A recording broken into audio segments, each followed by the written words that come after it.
the housing market has always increased.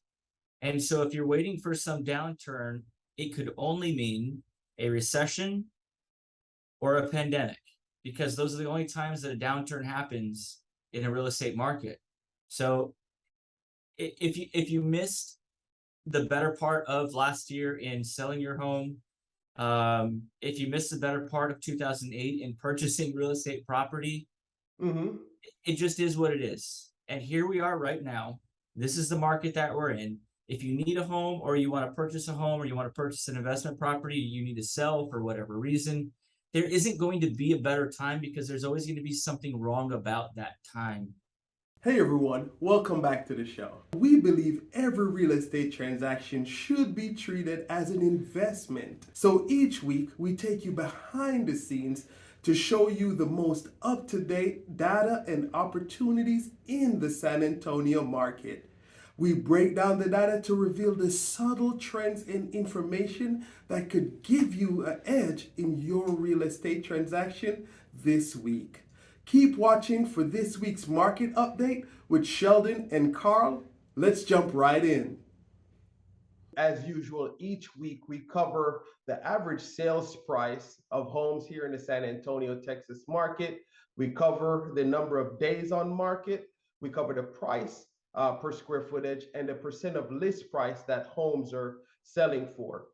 Now, currently we have up on the screen the average sales price in the San Antonio market as of this week. And as you're going to your weekend looking at homes on the market, if you're a seller in the market, if you're a buyer in the market, or an investor, this is going to be wonderful information for you to look at and digest. Now, Carl, as you're looking at this information that we're showing on the screen, you see there are August and then September. What are you thinking as we're looking at that? Well, I mean, it's a consistent story. We aren't really seeing a dramatic crash in the single family detached home market like the media would want us to believe. But again, for a second week in a row, we're seeing that manufactured housing prices have stayed pretty low. And, we don't have the rental data in front of us for this show, but um, if you look at the rental data, you'll see that the rental data is staying pretty even, or on a path of rising. So manufactured homes are still a great investment for investors, or even single family home buyers who want to just get into something. Maybe aren't finding what they're looking for in a single family home, and are Mm-hmm. willing to get into a manufactured home with a little bit of land. Condos have shown a little bit of a comeback. Not sure if it's the result of our video last week encouraging people to buy condos, but it looks like they've seen a little bit of a comeback, and townhouses are now trending towards becoming a better investment than they were for the past couple months. It looks like single family detached homes are reducing in their sales price just very gradually. Um, that can't be attributed to much more than just the market in general just slowing down as we enter into the fall and the winter, because it doesn't look like it's much different than any year prior during this time of the year, as far as percentage down is concerned. So this chart just shows us, as far as single family homes are concerned, that we're very balanced out right now. And if you're looking to buy or sell, it's a very balanced market. You can probably sell your home for a good amount of money. However, um, you might have to consolidate on terms. And if you're a buyer, you will probably be able to get some terms in your favor during a market like this. However, you will still be paying what the home values have been for the past few months, plus or minus a few $1,000s. So those are my thoughts. How are you seeing it? Well, as you know, we always look at the data over a year's period of time, and then we do the month by month movement. We want to see what's happening in each month. And what I'm noticing here is that you're gonna, if you have a buyer that's thinking about a townhome, if you have a buyer that's thinking about a condo, if you have a buyer that's thinking about a manufactured home, you need to be looking at this data every month, every 4 to 6 weeks. You better be looking at this data, having conversations with them, because you have way more movement in that space than in the single family detached space. The news will seemingly say that the single family detached story is the story that's providing a lot of controversy or a lot of movement. But as we're seeing, it's just a gradual movement. And I keep saying to people, nowadays you have to really think through the fact that people who are selling homes, they're going to get the market price, or very close to that. Yeah, I've heard somebody say, well, I'll just wait till we see the downturn in the marketplace. Well, look at this data. Even with the spike that we saw over the year, the data is just trending. Everything is just tapering off. The movements are happening more so in the townhouse, in the condominium, and in the manufactured space. Now, that's the space. If I have a buyer that's looking for that type of a product, we're going to be spending a lot of time making sure we're looking at this on a week by week basis. Anyone who's waiting for the market to for housing prices to go down, what are we saying? You're essentially you're either you're wishing for a pandemic or you're wishing for a recession. Is Mm-hmm. that really what you're waiting for? Like, you don't want to buy a house in a recession, and that's the only time housing values are going to go down fast enough and far enough Mm-hmm. where people are going to feel comfortable just like buying a home like it's made out to be. If you look at the charts, if you look at all the historical data, home values have increased year over year over year with dips and flows and ups and downs throughout, but the housing market has always increased. And so if you're waiting for some downturn, it could only mean a recession or a pandemic, because those are the only times that a downturn happens in a real estate market.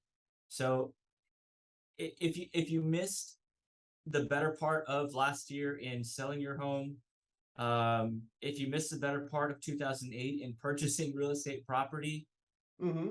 it just is what it is. And here we are right now. This is the market that we're in. If you need a home or you want to purchase a home or you want to purchase an investment property, you need to sell for whatever reason, there isn't going to be a better time because there's always going to be something wrong about that time. The real estate market is always improving, and so you're not gonna experience a downturn anytime soon. Get your family into a new home if you're trying to buy. Sell your home if you're trying to sell it, because there's no reason to wait. The market is where it's at, and unless you're hoping for a recession or a pandemic, it's not gonna go crazy either direction. Yeah, but you know what's not going to go down? Your rental price. You're going to continue to increase the rents. Landlords will continue to increase the rents every time. And this is and this was my second point. Just looking at this first graph here, we've gotten so much from this first graph. The gray line, like we talked about last week with the manufactured homes. Yes, Look at 1 year ago where manufactured homes were priced. absolutely. How much of a percentage increase from, look at February where it was down just below 150K, Mm-hmm. and now it's right back at 150K. Right and back. and Yep. and if you spread it out over 5 years or a longer period of time, you'll see that it stays pretty normalized. It has gone up just because everything has gone up in price. That's just what happens naturally with inflation, but it stays pretty regular, just like you can see here from a 1 year perspective. So if rents are increasing but home values are staying the same in the manufactured housing market, then that becomes one of the better investments you can make, because you're not paying single family home single family detached taxes because of the values, Yeah. but you're still getting a decent amount of money for the square footage, price per square footage for a manufactured home on a lot more property. It just, every single week, I'm more and more convinced that manufactured homes are a great investment. Yeah, and for anyone to watch these, the average homeowner is going to stay in a home 5 to 7 years, and actually, it's more 7 to 10 years nowadays, right? And because of that, watching 1 month or 2 months movement in appreciation is going to be not a good exercise for anybody who's looking to purchase, right? The exercise you should be looking at is saying, what has the home values done over the past 10 years? And then pull it out 20 years and 30 years. And then you begin to see that it's a steady trajectory on an average 3% annually over time, right? Again, we always talk about looking at homes as an investment, no matter what you are, you know, whether you're an investor, you're a home buyer, or you're selling. It's just, if you look at it as an investment, you are going to have an investment that's going to continually appreciate at a rate over time, right? And I mean, I just, for example, I just give you one example. You know, just had a client close, right? After 5 years, walked away with $118,000 in cash from the closing table. Now, that's what home ownership does for you. How many people can say they can stack away 118 grand in 5 years, right? Not with 80% of Americans living paycheck to paycheck. You know, that's the information out there. You know, let's get in. I mean, banks haven't figured out how to make money without real estate. Why do we think we can make money without it? You know? So the next data point that we're going to jump right into is the days on market, because we know days on market of homes is going to tell us so much. Okay, so let's jump right in. And obviously, we're looking at month by month data. So you're seeing all of the movement on the graph as you're looking at it right now. As you look at this graph, tell me a little bit what you're thinking this is going to be telling our buyers, sellers, and investors, Carl. You can see here at the end over the last month, Mm-hmm. the days on market is increasing. So increasing is not a positive in this case. In this case, increasing is a negative. So the longer a home stays on the market before it goes under contract means that the home is not as highly desired as other homes. Mm-hmm. If the average gets higher, then that means on average, all of the homes in the market are staying on the market longer than normal, which Mm-hmm. means in general, without looking specifically at one property, which means in general that people are taking their time in deciding on what home to purchase, on where to move into, on what property to call their family's home, Mm-hmm. whatever their goals or their priorities are. What this tells us is that people are taking a little bit longer. And with a 42-day Mm-hmm. days on market, this looks more like an opportunity for buyers to go in and make a good solid offer without having to feel like they're offering too much or they're overpaying for something. They could even possibly negotiate some terms in there with what's happening right now. As far as sellers concerned, this is just a word of caution then. Know that if you are A, planning to sell your home, or B, currently have your home listed, it is taking on average 42 days for homes to go under contract. Now, this includes a lot of homes that probably aren't in the higher price points.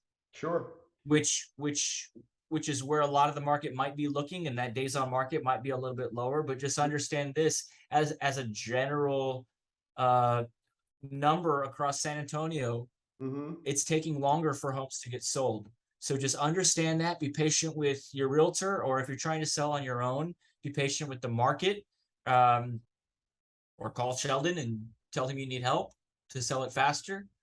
But that's what you should keep in mind as a seller. As an investor, you're typically not looking at a lot of the homes that are on the open market, the public market, because those are slightly inflated.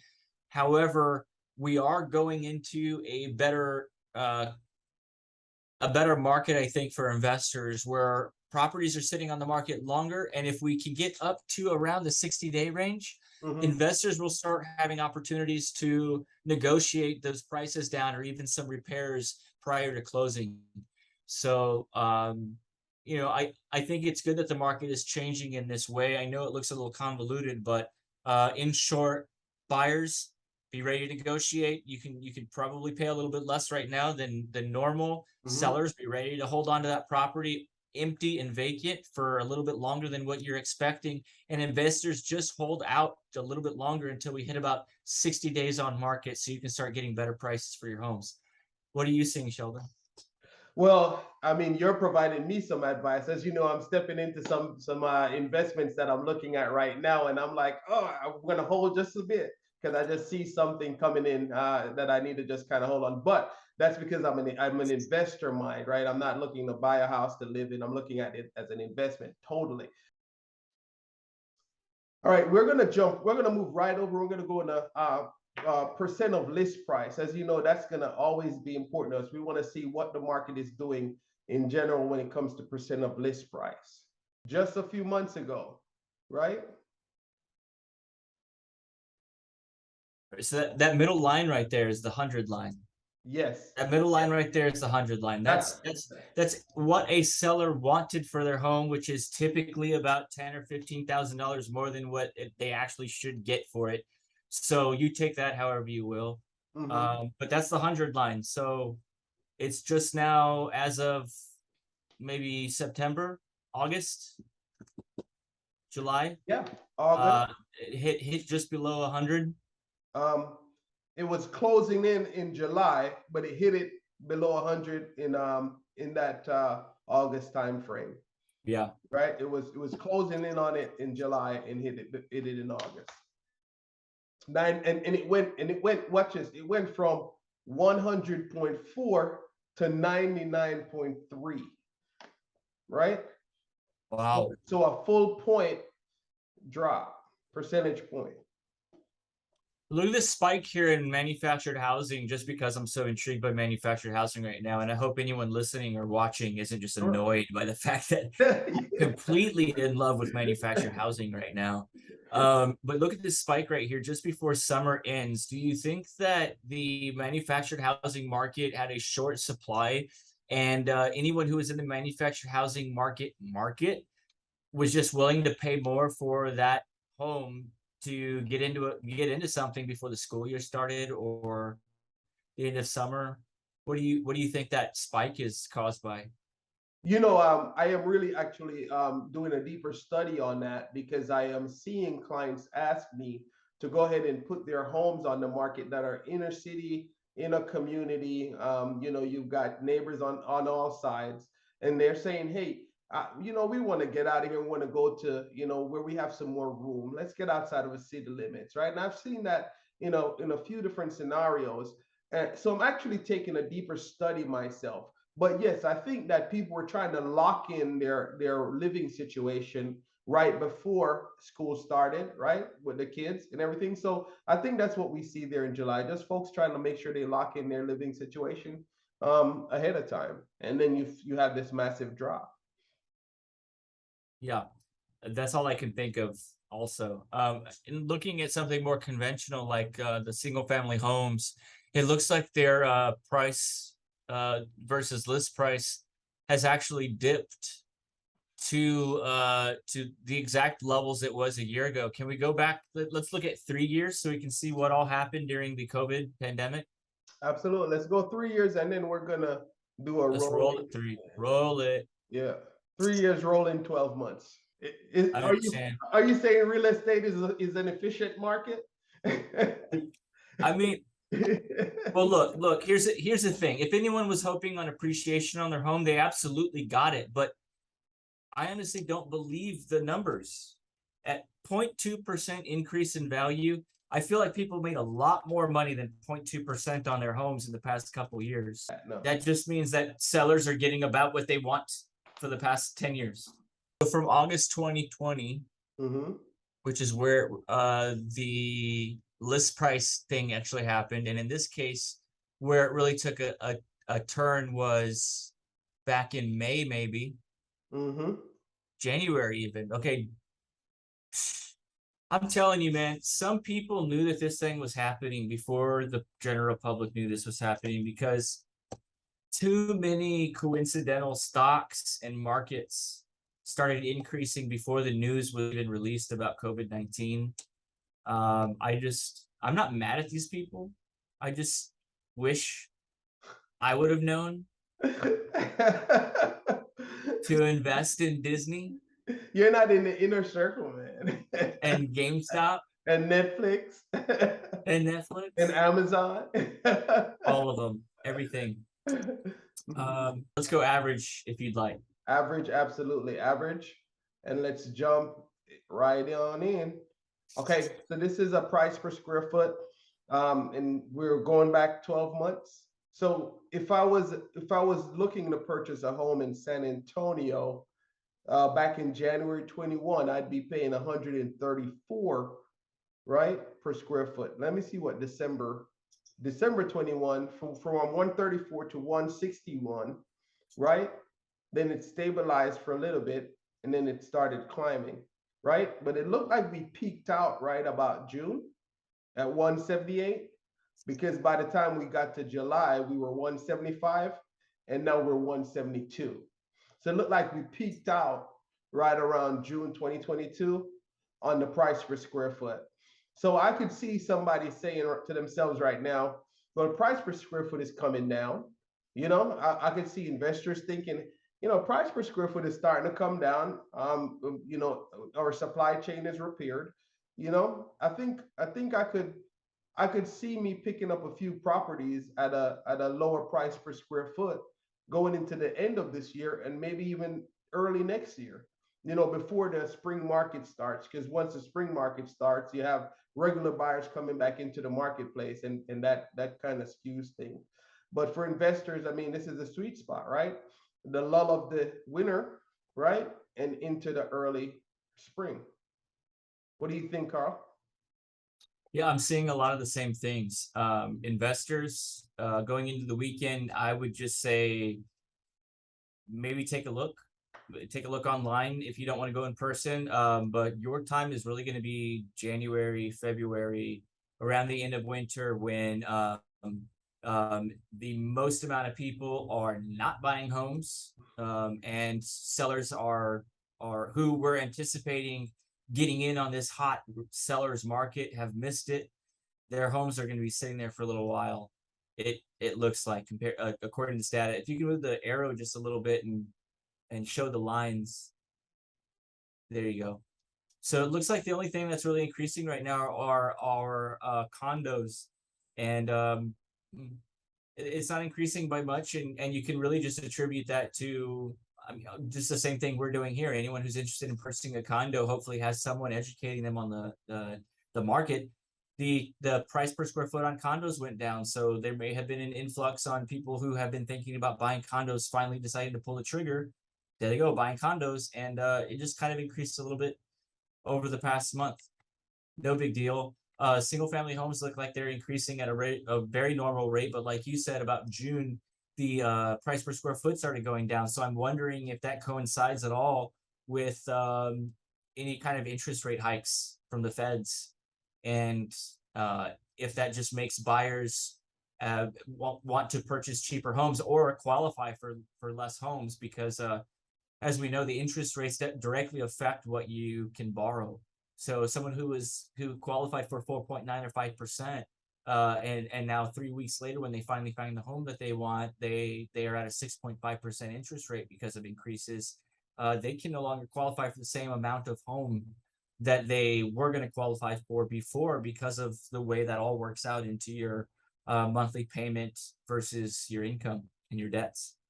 Oh, tell me about it. So yeah, so really tough time for buyers and sellers right now, because sellers are having to experience what buyers are going through on their side of it.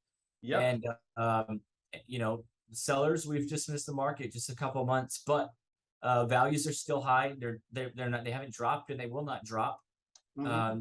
to anything lower than what it was below in front of COVID. So manufactured homes still look like a great investment this week, and single family homes going into the weekend. Just know that sellers, again, people are taking longer to figure out what homes they want, and they're not paying what more than they're willing to pay, Mm-hmm. and the data shows it right here.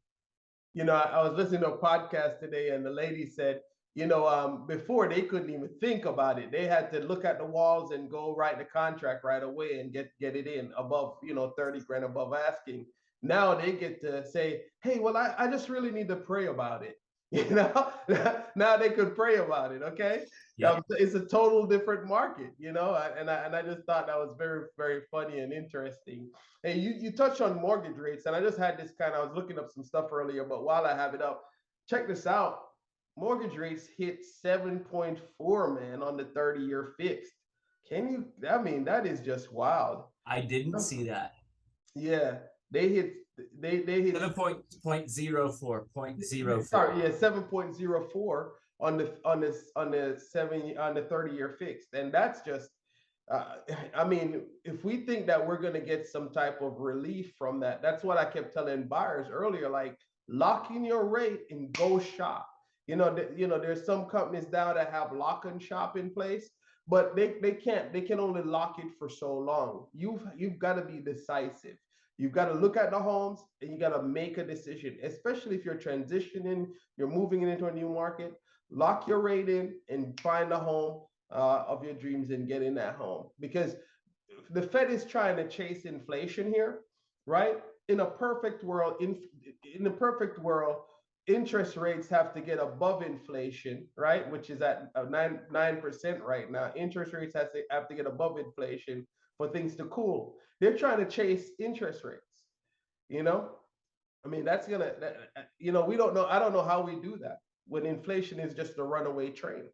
You know, Yeah.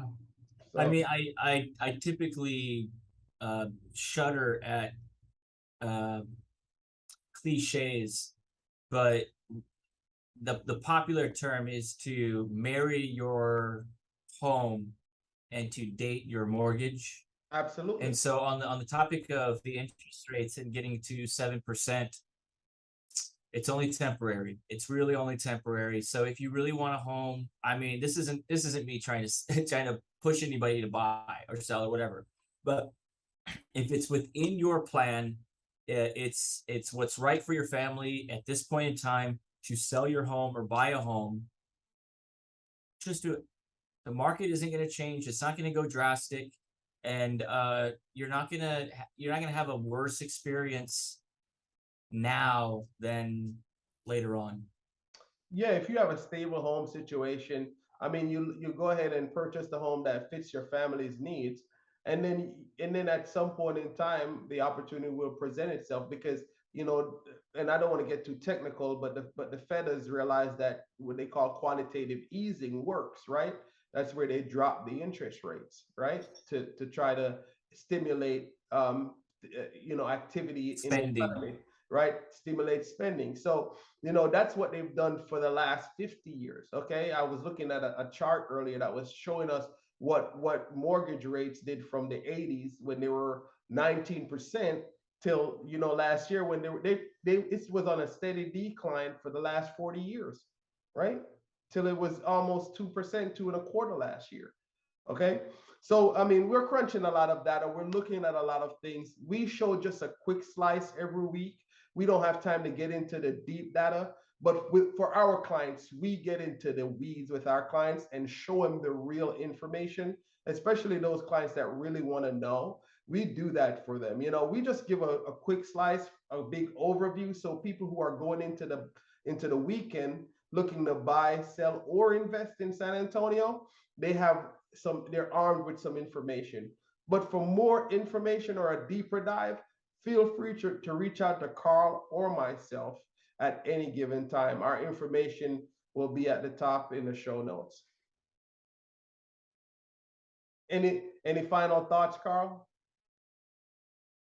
Oh, let's see. We have a minute and a half. I could talk about so many things. No, no. I wish everyone luck going into the weekend. And as we continue doing the show, I hope people will start contacting us just with their questions, leaving comments, and telling us what things you care about or what things you're interested in seeing in the market, what data you're interested in seeing about the market.